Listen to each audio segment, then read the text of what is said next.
Assalamualaikum warahmatullahi wabarakatuh. Selamat pagi anak-anak. Bagaimana kabarnya hari ini? Semoga semuanya dalam keadaan sehat dan siap untuk mengikuti pembelajaran pada hari ini, ya. Oke, sebelum pembelajaran kita mulai, alangkah baiknya kita berdoa bersama-sama terlebih dahulu. Semoga pembelajaran kali ini berjalan dengan lancar. Berdoa dimulai.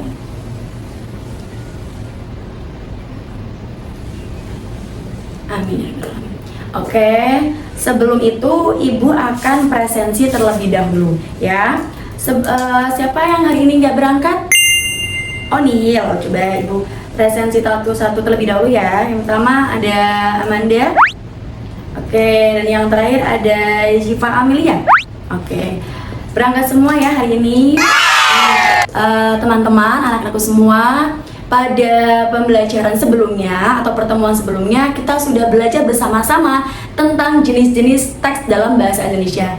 Nah, pada pertemuan kali ini kita akan membahas salah satu jenis teks bahasa Indonesia, yaitu teks apa yang sering kita temui dalam kehidupan sehari-hari, yaitu adalah teks eksposisi. Baik, sebelum kita masuk ke materi ininya, Ibu ingin bertanya terlebih dahulu. Apakah kalian itu pernah nih membaca mungkin sebuah koran atau artikel atau namanya berita ya, yang mana berita tersebut itu berisi tentang pendapat seseorang mengenai suatu masalah, mungkin tentang lingkungan atau pendidikan? Apakah pernah ada yang membacanya? Nah, menurut kalian apa sih tujuan seseorang itu menulis suatu pendapat di dalam tulisannya? Baik, tepat sekali, sangat baik. Nah, teks eksposisi itu memang bertujuan untuk menyampaikan suatu pendapat atau gagasan yang disertai dengan fakta atau alasan yang kuat agar apa? Agar pembaca itu bisa mendapatkan informasi dengan jelas. Oke, sekarang kita perhatikan bersama-sama contoh teks yang ada di papan tulis ini. Silakan kalian baca terlebih dahulu secara singkat. Setelah itu kita akan mencoba mengidentifikasi bersama-sama bagian-bagian penting dari teks tersebut, ya. Baik, dalam teks eksposisi itu terdapat 3 struktur penting. Yang pertama ada tesis. Nah, yang kedua ada argumentasi, dan yang ketiga ada penegasan ulang.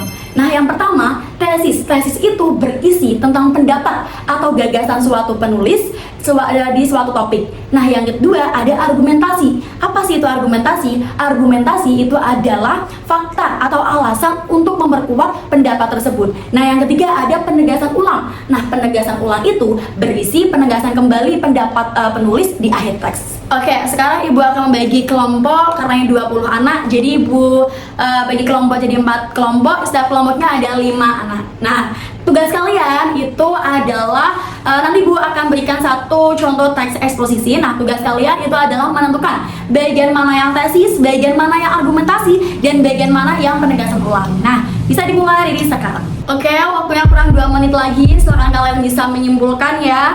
Dan Ibu harap kalian bisa bekerja bersama-sama untuk menentukan tugas yang tadi. Oke, baik. Dari pembelajaran kali ini bisa kita simpulkan bahwa teks eksposisi itu adalah teks yang menyampaikan atau menginformasikan suatu pendapat atau gagasan yang disertai fakta atau alasan yang jelas ya. Nah, strukturnya tadi ada tesis, argumentasi, dan penegasan ulang. Oke, terima kasih karena waktu sudah berakhir, sudah selesai. Terima kasih atas perhatiannya. Wassalamualaikum warahmatullahi wabarakatuh.